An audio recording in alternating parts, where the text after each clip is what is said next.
All right, guys, welcome to another episode of Let's Cut the Bean or Cutting the Bean. We haven't really solidified a name just yet, but this is, again, in association with And Coffee. Today, I am cheating, just drinking water because sometimes people need water. Yeah, we're here with another episode. And the riddle of the day. This one's a little more complex, a little harder. They're going to get harder. It is the music stopped, the man died. This is the first riddle I ever heard, so good luck. It's kind of a fun one. And as usual, don't say the answer, just figure it out. Don't look it up. It's worth figuring out, guys. It's worth teasing your brain. So, today we're going to talk about something a little more interesting, in my opinion. So after the last episode, I was called a redneck in my truck. I don't know how people figured out I was in my truck, but I totally am. Well done. I didn't know how you knew it wasn't a car. But that's really cool. I guess I am a redneck. A lot of people would say to me that are from the South, I have family from the South, what's a redneck, Ben? And, well, I would say, I agree with Jeff Foxworthy's definition, which is a person with a glorious absence of sophistication, right? And yeah, I'll identify as a redneck. I don't really care. I'm definitely of the hard work variety and the accountability variety, if that's also what you mean by redneck. And, naturally I'm conservative, so... But what's interesting to me is how often the left calls the right racist and bigoted and sexist. And then they use terms like redneck or cracker. I don't know if you've ever heard where cracker came from, but cracker means literally somebody cracking the whip, like a slave driver. So every time somebody calls you a cracker, they are calling you somebody in support of slavery. I don't know how many of you realize this, but that's pretty racist. I mean, you're essentially calling somebody a white supremacist. It doesn't matter if you're being racist towards black people or not. If you're being racist at all, you're being racist. Racism is not exclusive to black people or people of color. That's just a silly thing. It's making a judgment based on somebody's skin color or their culture.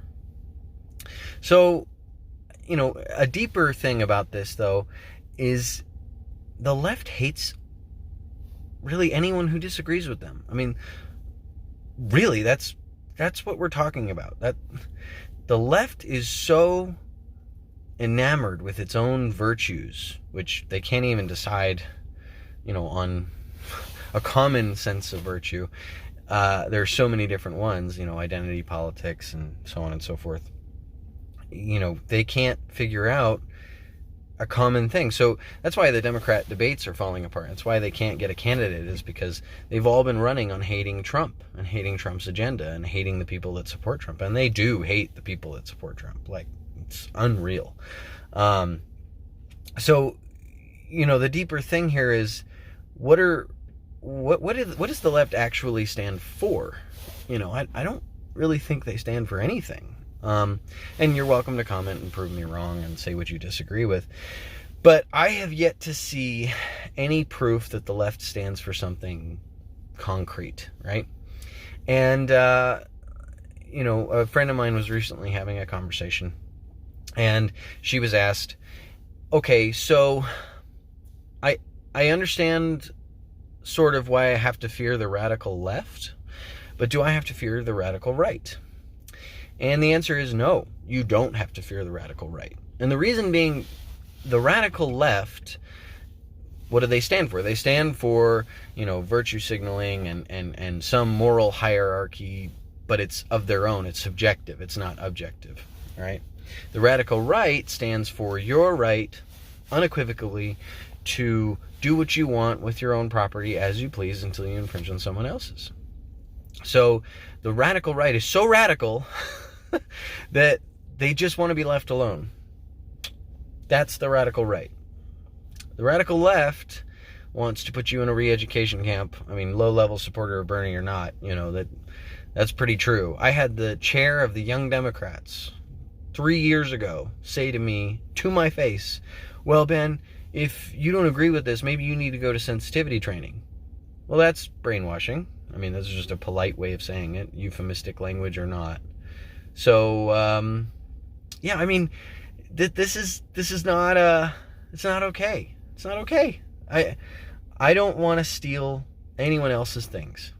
The left does. I mean, that's what redistribution of wealth is. That's what, welfare is. That's what income tax is. I mean, you call me a radical if I want to abolish income tax or theft of private property. If that's a radical to you, I would look into that. That's a radical viewpoint because that's the status quo. It shouldn't be. It should never have been. So, that's my cutting the bean today. If you have things to say, please comment. If you have disagreements, we want to hear them. Always. We always want to hear disagreements. The whole point of this podcast is to get you guys excited and to get you guys talking, because we need to talk about this stuff. It's really important to talk with the other side. We will be having a show Tuesday. We have a potential guest that we're really interested in talking to about ending the forever wars, and we hope to see you guys all there. All right. Have a good one.